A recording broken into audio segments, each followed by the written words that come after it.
All right, shalom, shalom. Before I get started, I want to start off by giving all honor and glory to Yahweh Bahashem Yahweh Shai, Bahashem Harakak Kodash, Ulam Yum. Double honors to my apostles and elders at Great Millstone. Shalom to the elect, the ones out there who are doing this work diligently and chiefly keeping the faith, making your calling and your election sure. I'm going to get right into it. As you can see in the title, it says Iran strike Israel. Now, this is a video that I found on one of my news outlets on social media. Hopefully this is edifying. We're going to get right into it. But before we get into this video, I'm going to get this precept here. This is Zephaniah chapter 3 and verse 8. It says, now this is in the NLT. It says, therefore be patient, says the Lord. Soon I will stand and accuse these evil nations. For I have decided to gather the kingdoms of the earth and pour out my fiercest anger and fury on them. All the earth will be devoured by the fire of my jealousy. Okay, this is the Lord gathering these nations for World War III. You see Iran attacking Israel, Israel attacking Iran. You see Russia attacking Ukraine. War and rumors of wars are happening, right?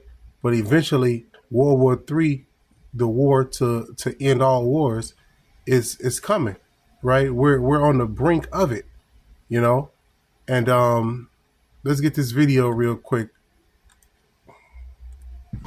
All right, so these are some very dramatic images that are coming in from the Shahran oil field from inside of Iran. And what is interesting is that it is the Israelis who are putting out these images. The Iranians in earlier statements had said that the Shahran oil field had been hit. Now, for a moment, pause and imagine what this is going to do to the price of oil. And the fact that 20% of the global oil supplies flow through that narrow stretch of water of the Persian Gulf, and the Iranians effectively control access to that. If the Israelis continue striking at these oil fields of the Iranians, Iran will turn around and say that there is more that the Iranians can actually do in terms of drying off the supplies of oil, which will make the price of oil go through the roof. Imagine for a moment the impact this is likely to have on the price of crude oil, because at this moment, the price of crude oil, despite the fact that the Israelis have been continuously and relentlessly bombing the Gaza Strip, the Arab friends of the United States of America had always ensured that the price of oil would not go up. But the Iranians have it in them to in fact make the price of oil go up substantially. The price of crude, one expects, will jump up dramatically in the next 24 to 48 hours.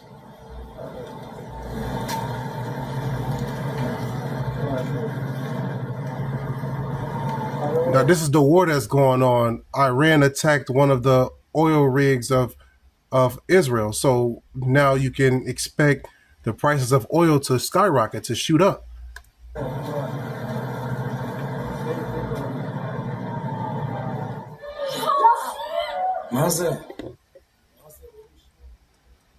Now, actually, once these missiles shot off, the United States actually helped Israel knock down some of these missiles. So you know what that's gonna lead to? That's gonna lead to Russia getting into the mix too as well, because Russia and Iran are allies. Do you got America and Israel are allies? So this is World War III in the making, man.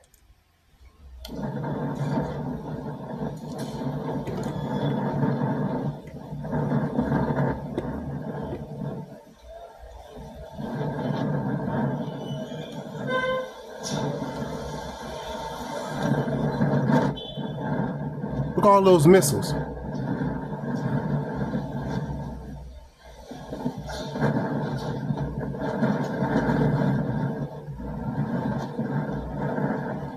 And this video is from what, 10 minutes ago. So this is a very new video. And then you can see the headlines too as well.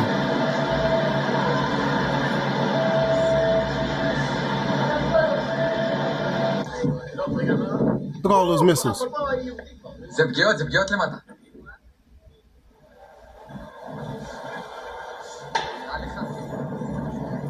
These, as they say, are unprecedented times. Never in the last 7 decades since Israel was brought into existence have we witnessed scenes such as this of ballistic missiles flying over the Israeli airspace. And we were talking a little about what the price of oil would in fact be, because in just the last 24 hours, the price of crude has gone up by 7%. And that's a lot. That's a lot. It went up 7% from this attack. You know? And you can't make this up, man. It's happening right now. War is happening right now. Are you a This is an trader? ad right now, Salakia. You need trading capital. And our funded trader program is for you. Get funded.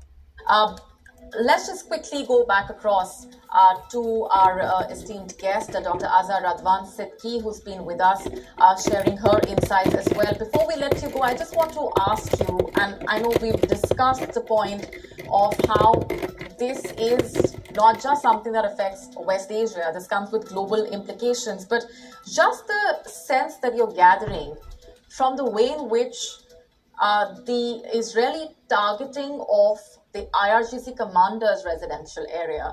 It's targeting the defense ministry. So it's not just these sites being targeted. There's also that symbolism that comes along with these attacks, that it's not going to stop at anything in a way.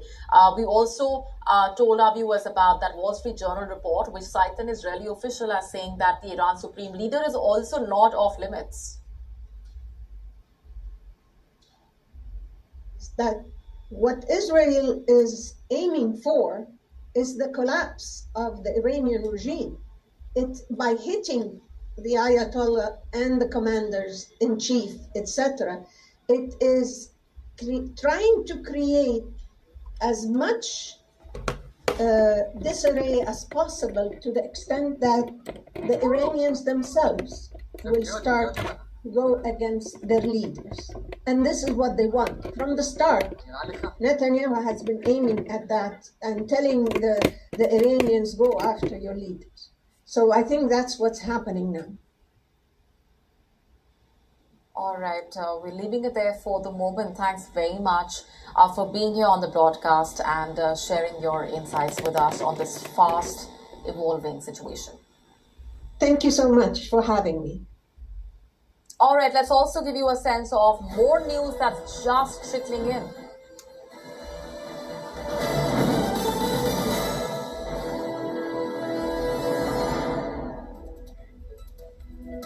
In the latest, the Israeli Air Force has just targeted the Fatah Air Base of the IRGC Army Aviation in Karaj. Now, just for context, this is the IRGC's largest helicopter base, housing around 40 helicopters, along with this helicopter pilot training center and several key maintenance facilities. So now we have a fresh target that's been reported. The Israeli Air Force has just targeted this air base, which is a crucial nerve center of the IRGC Army Aviation. This has happened in Karaj, to be specific, and this is the IRGC's biggest helicopter base, housing around 40 helicopters. And remember, these are attacks that are happening in real time, that we are getting to know of, and the fact that the attacks have happened far away from the details that will trickle in about the aftermath of these attacks. And let's also remind our viewers that there have been claims and counterclaims coming in from both sides. And as the situation evolves, given that this is a situation where we're looking at a lot of narrative playing that's been coming out as well. But at the same time, look at the way in which these targets have been selected. Look at the way in which the magnitude of the attack tells us a lot as well. So let's get this straight. Israel has been attacking Iran for the longest. They've been murdering their leaders. Now Iran is attacking back. Okay, that's what's happening right now. All right, war is taking place as we speak, and it was documented in the scriptures for this to happen. Like I brought out to you, Zephaniah 3:8, right? Hey, another chapter goes into it, Isaiah 34. The Lord is the one that's gathering these nations to battle against each other, man. It is this air base that's been targeted. This is of the IRGC Army Aviation and the IRGC's largest helicopter base. Along with this helicopter pilot training center, several key maintenance facilities. So very critical infrastructure being targeted. And this is just one sample of the kind of critical infrastructure that we're looking at coming under attack. We also told you earlier about the IRGC commanders' residences that have been targeted and the Defense Ministry being targeted as well.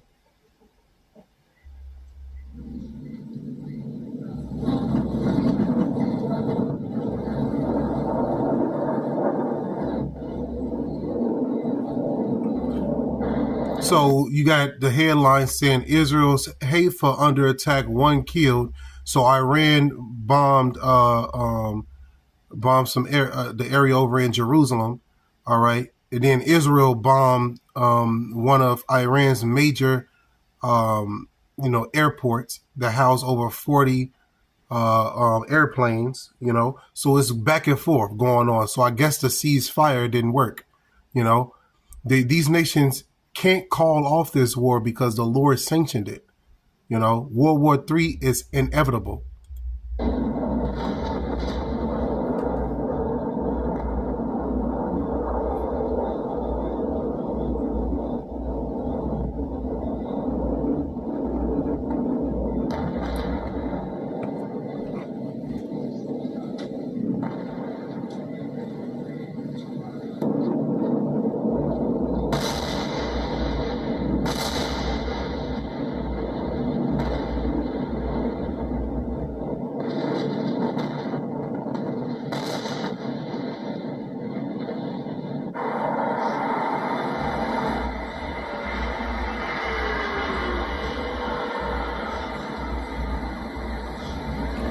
Quick precept, Revelation 11 and 14. The second woe is past, and the third, the second woe is past.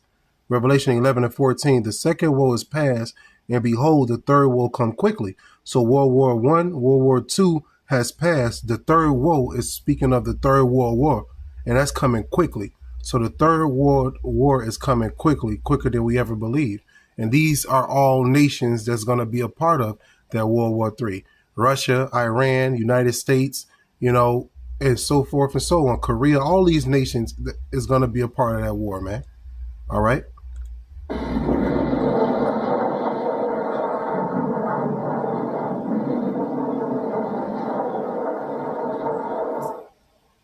אז אלוהים ישמור.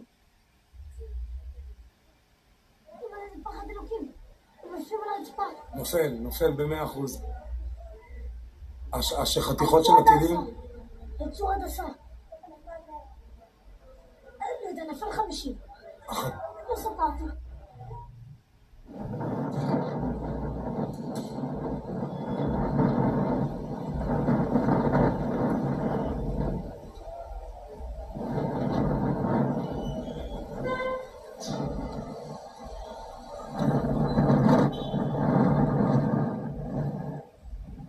All right, so if you're just joining us, these are some very, very dramatic images that are being played out with the skies of Israel at this moment. These are the ballistic missile strikes that the Iranians have carried out in a very dramatic fashion.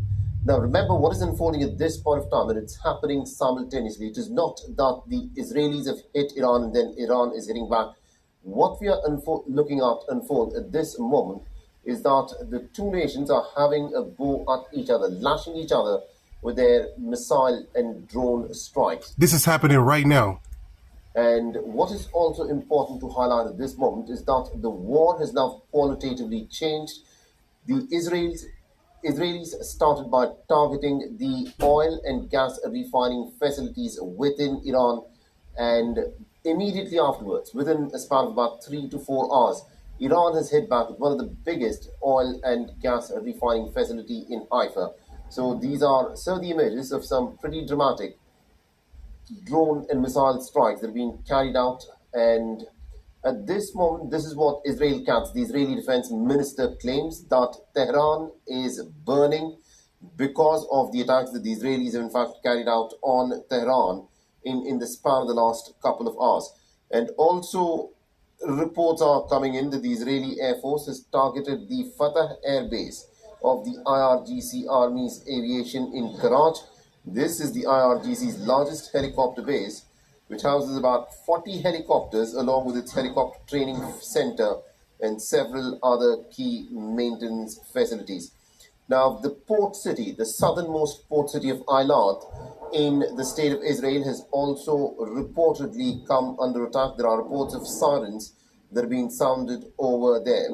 And apart from this, the Syrian airspace remains closed until Sunday. So does the Jordanian airspace. Remember, the Jordanians have, in fact, made good their relations. They've recognized the state of Israel, and they were one of the first people who, of course, normalized their relations with the state of Israel. And therefore, Jordan is a close ally of the United States. And with Jolani, after the toppling of the Bashar al-Assad government, taking over charge in Damascus, both Jordan and Syria are favorably disposed towards the Israelis. And therefore, both these nations shutting down their airspace till Sunday morning effectively means only one thing, that we can expect more attacks from the Israeli side and from the Iranian side as well. Yes, it's all out war. All right. And these are some of the first nations that's going to take part in the World War III. Other nations are going to join too as well. Quick precept, Isaiah 34:1. Come near, ye nations, to hear, and hearken, ye people. Let the earth hear, and all that is there in the world, and all things that come forth of it. Verse 2. For the indignation of the Lord is upon all nations, and his fury upon all their armies. He hath utterly destroyed them. He hath delivered them to the slaughter. What slaughter is that talking about? That's talking about World War III, right? That war that's going to happen over there in that land, man, the so-called Middle East, right? The Lord is causing all these nations to gather there to war with them, right? And this is speaking in like a past tense. So it's letting you know that what? It's future prophecy. It's already done. When you read the verse here, Isaiah 34:2, for the indignation of the Lord is upon all nations, and his fury upon all their armies. He hath utterly destroyed them. He hath delivered them to the slaughter. So this present time has to catch up to the future, right? It has to catch up to prophecy, because according to prophecy, this is already done, you know? There are some very, very dramatic images that played out a little while back over the skies in Haifa. Let's listen in to the impact of what it was like under the... And I say that because the ending was written from the beginning and from ancient times, the things that are not yet done, like it says in Isaiah 46:10. skies with these ballistic missiles flying over them.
These are some very dramatic images of the Iranian drones or the Israeli skylines.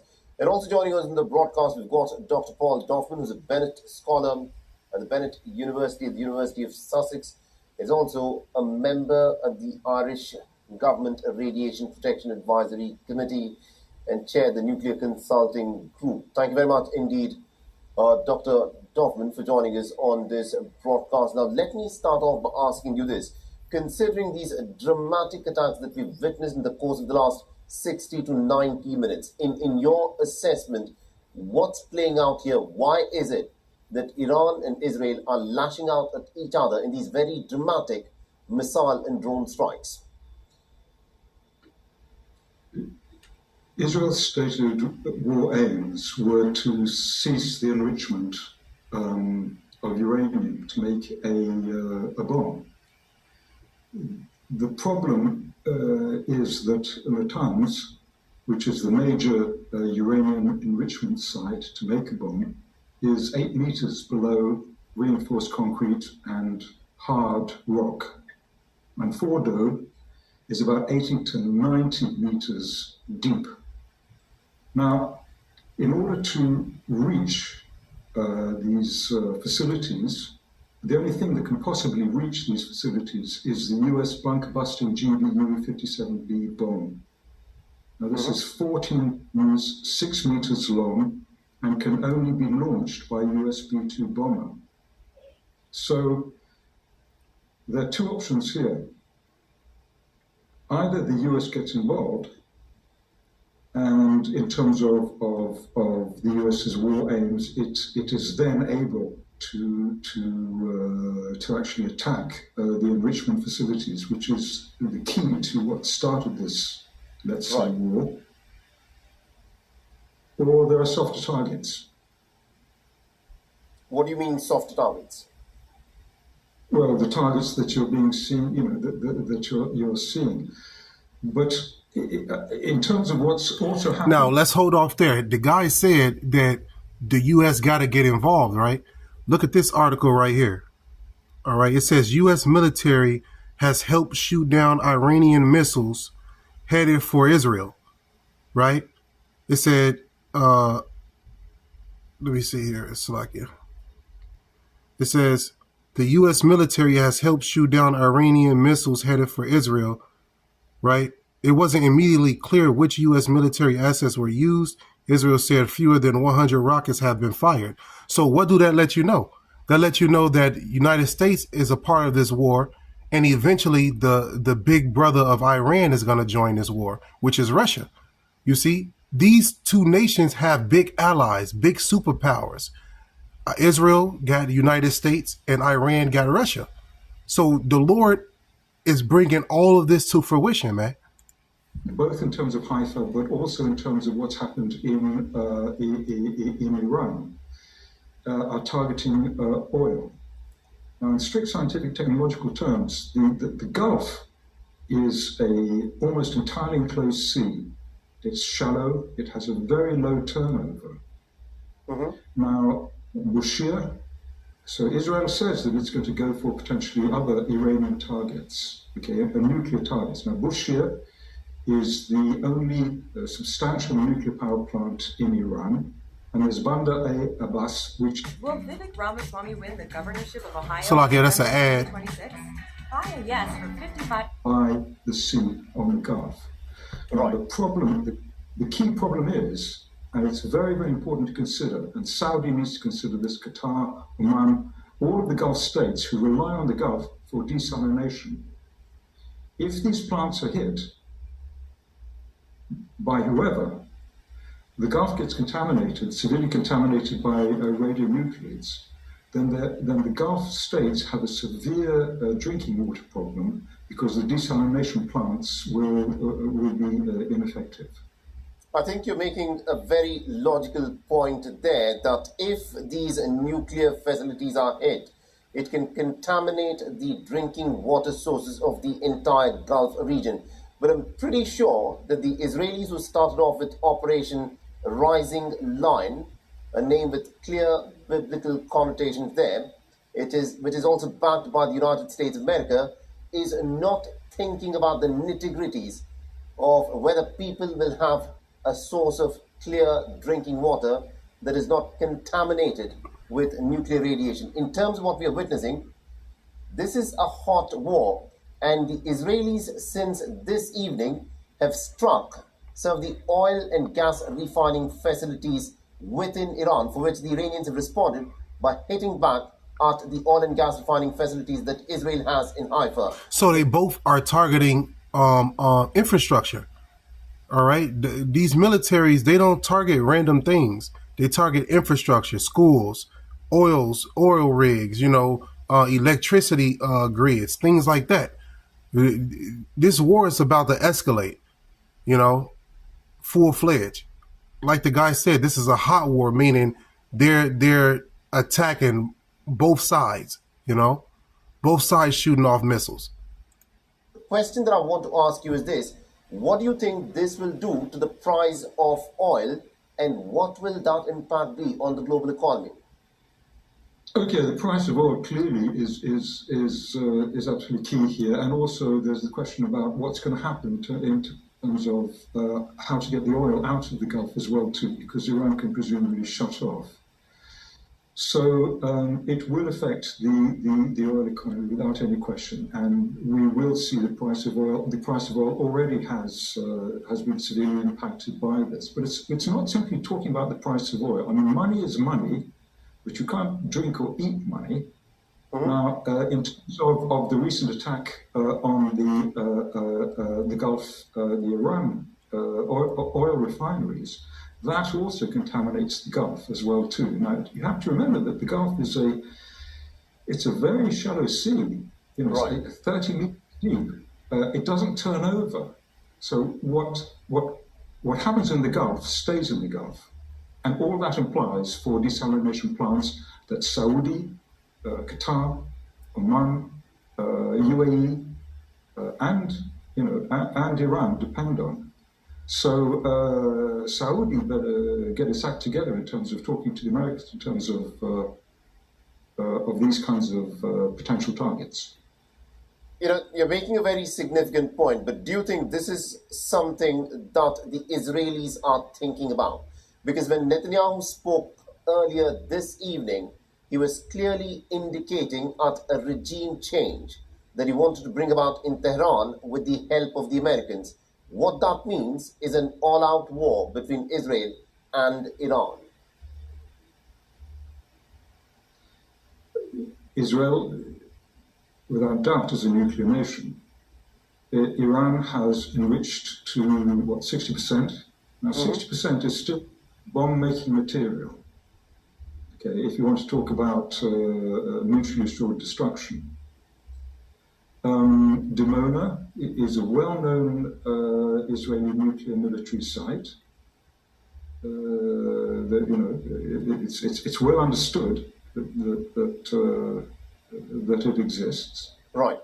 So basically, what we're seeing here is a ramping war that is escalating, and it's a very, very dangerous situation. People really need to think about where their priorities here and take a step back. All right, quick update right here. It says, in the recent attack on Israel, Iran launched over 300 projectiles, including drones, cruise missiles, and ballistic missiles.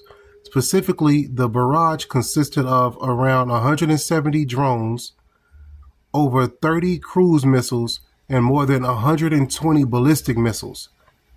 While Israel's aerial defense systems and allies intercepted a large portion of these projectiles, some did manage to get through and cause casualties. You see, so it said Israel aerial defense systems and allies. Okay, so the United States is a part of this war now, and Russia is going to take heed and join too as well, man. All right. Before you know it, it's going to be Russia versus United States, the bear versus the eagle. Okay. And when those two superpowers get into this mix, man, it's up from there. Nuclear missiles are going to be shot then, you know.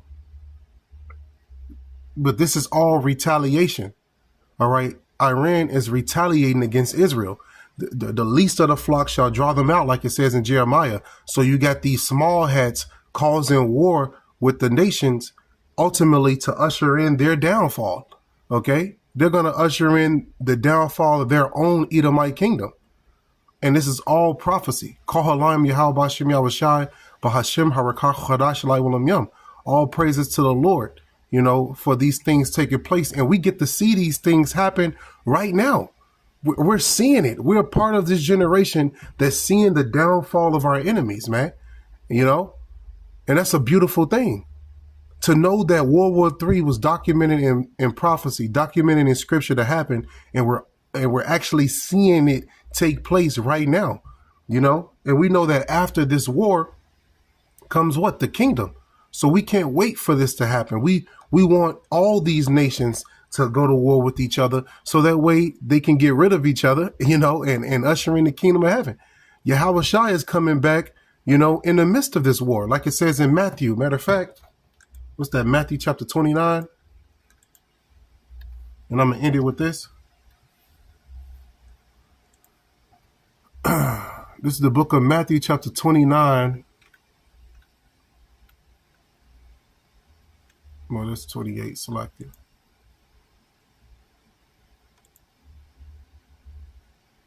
Lucky, what's going on? My computer freezing. Selected. Matthew.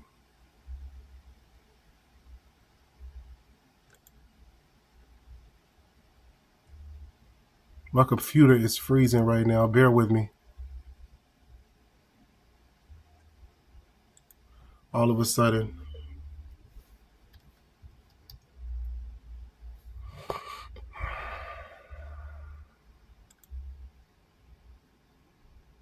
So my computer is froze. Hold on, let me get it on my phone. It's just Satan.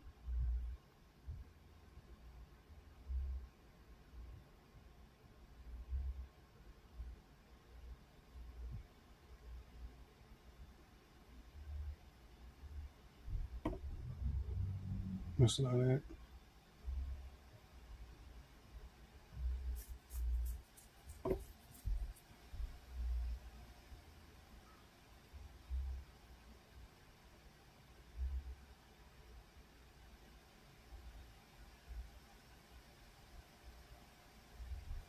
So like, yeah, not Matthew 29, Matthew 24 and 29.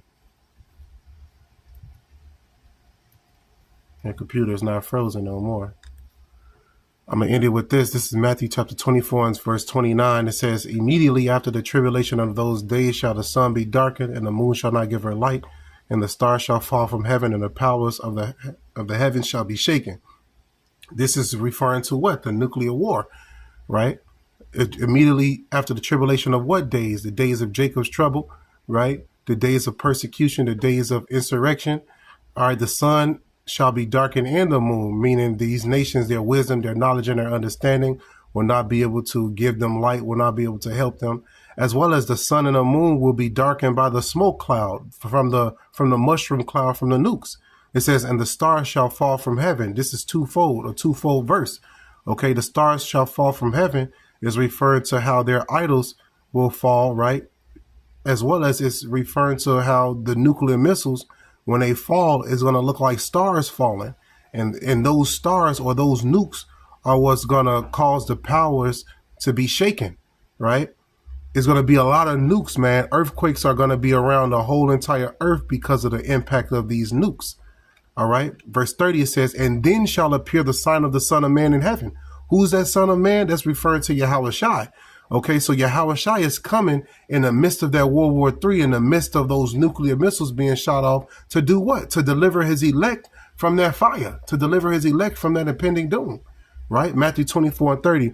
And then shall appear the sign of the Son of Man in heaven, and then shall all the tribes of the earth mourn, and they shall see the Son of Man coming in the clouds of heaven with power and great glory. So Yahweh Shai is returning back with the vehicles of the Lord, millions upon millions of angels.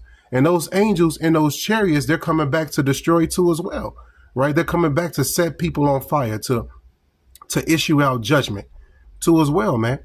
All right. Matthew 24 and 31, it says, and he shall send his angels with the great sound of a trumpet, and they shall gather together his elect from the four winds, from one end of heaven to the other. See, this gathering got to take place to protect the elect from the nuclear missile fire, to protect the elect from the destruction that's coming, man. All right. So the Lord is going to gather his people. Right now, you see Iran fighting. You see Iran fighting Israel. You see Ukraine fighting Russia. Before you know it, you're going to see all these nations at war, right? We're just on the brink of it. But when they press the button, when they say go on those nukes, that's when the Lord is going to appear and deliver his elect, man. All right. Right now, we are experiencing prophecy take place. All right. Now, the Israeli Prime Minister Netanyahu, Benjamin Netanyahu, has been a very, very open critique of the Iranian government for the last 30 years. He's been out and about saying that Iran is very close to making a nuclear bomb. He's been saying that for the last... And that's why they don't want Iran with a nuclear bomb. Guess what? They got them already because they got allies that have them. Russia. You think all the training that Iran and Russia do on a yearly basis together, you think they don't have bombs already? Iran and Russia are close allies, man. You know? So, of course, if my friend got it, I got it too. You know? You know what I'm saying? Like, if you correlate that with just a simple relationship, if you're friends with someone and they got resources, then you have resources as well, right? Because you're utilizing their resources. So Israel is utilizing the resources of who? Of United States. That's why the United States military helped shoot down Iranian missiles. Okay? 30 years, saying that Iran is just weeks away from making a nuclear weapon. And what did Donald Trump say? Donald Trump said if Iran get nuclear missiles, he's going to bomb them. He's going to destroy them. He said that on national TV. He said he don't care about nothing. Iran, if they get nuclear missile capability, that's going to be World War III. He's going to bomb them himself. You know, and right here they're saying they're weeks away from getting it. Man, they already got nuclear missiles. Insist that they have no intention of making a nuclear weapon. The only thing that they are interested in is, having a civil nuclear program, although it is widely now acknowledged that the Iranians have managed to enrich uranium to a purity of 60%. With that being what the Iranians have, how close, in your assessment, do you think is Tehran to having, if not a proper nuclear weapon, at least a crude nuclear weapon with which it can, use mutually assured destruction as a deterrence against the Israelis who are a nuclear weapon? See, that's what they don't want. They don't want that mutually assured destruction. They don't want Iran to have those nuclear missile capabilities so that way Israel can just keep beating up on them, right? But guess what? They're close to it. If they don't got it right now, they're close to having it, Let's hear the response of this guy. Okay, one needs to learn from history here. Pre-Trump putting out of the JPOA, which is the interstate agreement to verify Iran's enrichment, all signed, sealed, and delivered. In 2018, Trump pulled out of that. Mm-hmm. At that time, Iran had 149 kilograms of enriched uranium to 3.67%. Right. So 49 kilograms to 3.67%, which is the number that you need for a civil nuclear plant. Now, we know what's happened since then. So to a certain extent, one can argue that perhaps this whole problem is potentially created by Trump's actions back in 2018. Now, we are where we are. Mm-hmm. In terms of a viable nuclear weapon. There are all kinds of, variations that one consider, whether that's dirty bombs or other forms of destruction. Right. However, a kosher nuclear bomb needs about 80 to 90% enrichment, and it needs a delivery vessels. It needs to be well delivered. So we're not quite there yet, but we seem to be getting there, and it's not looking pretty. It's not looking pretty, is how you say. Do continue to stay on with this, Dr. Dorfman. Meanwhile, let's get in some breaking news that's coming. Breaking news.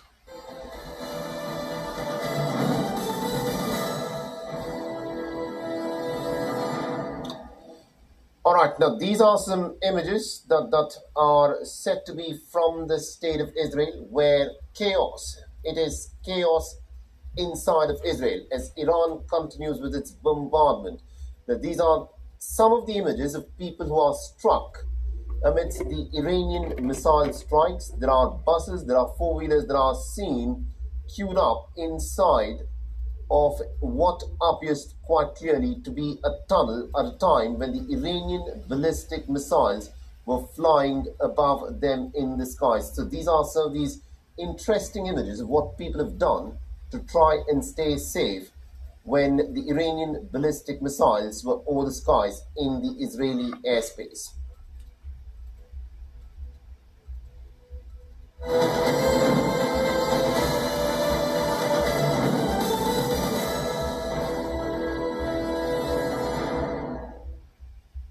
And this is yet another bit of breaking detail that has come in, where the United States of America has now issued a travel advisory for its citizens in Iran.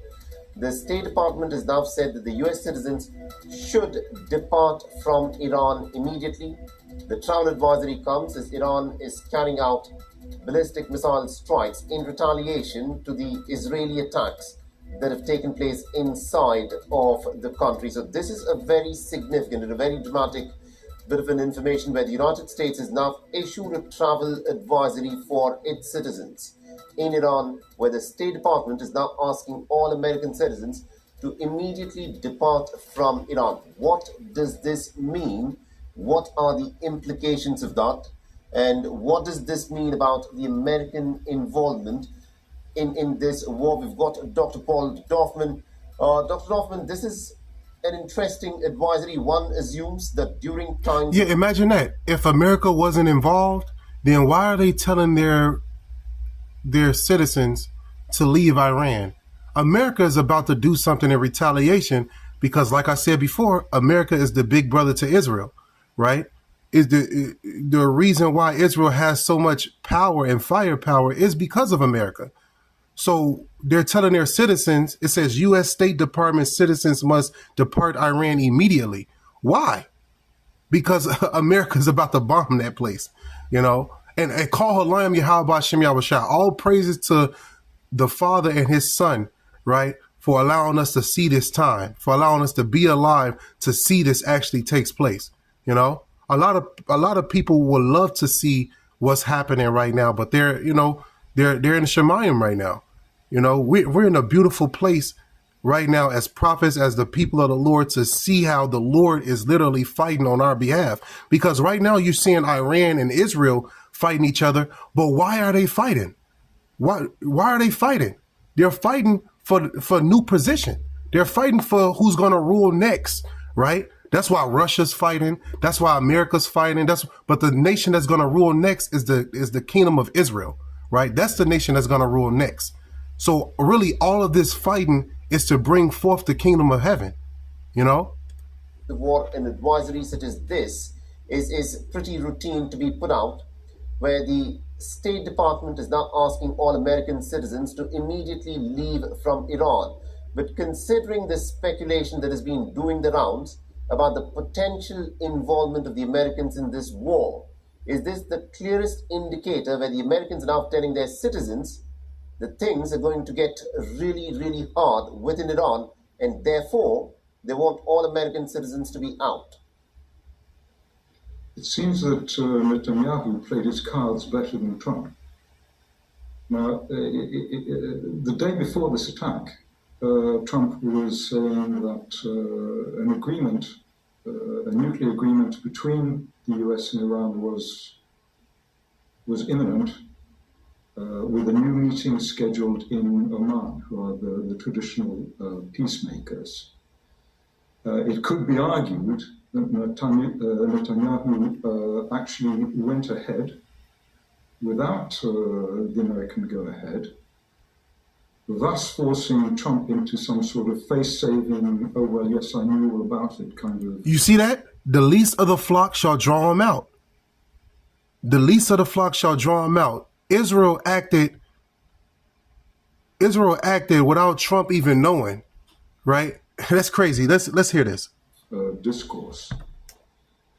If that's the case, and it may be the case, if that's the case, then it, to a certain extent, unveils the kinds of powers that have been going on. And it's very, very disconcerting. Absolutely, indeed. Dr. Paul Dorfman, thank you very much indeed for joining us and getting us that perspective. Thank you.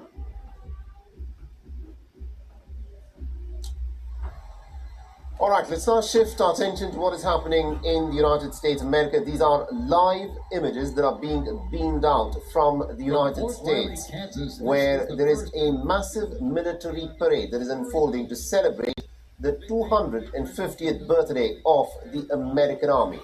Okay, that's another lesson for another day. Hopefully this was edifying. All right, I'm going to end it by giving all honor and glory to Yahweh, Bahashim, Yahweh Shai, Bahashim, Harakak, Chodash, Laiwalam Yom. Double honors once again to my apostles and elders at Great Millstone for teaching me this truth. Shalom once again to the elect. Don't let your sins weigh you down. Don't let your iniquities lift up themselves. That's what they want to do. It's our job to repent and keep it moving through the spirit and power of Yahweh Bahashim Yahweh Shai. Shalom Yasharallah. We're almost out of here. Stay strong and constantly enduring.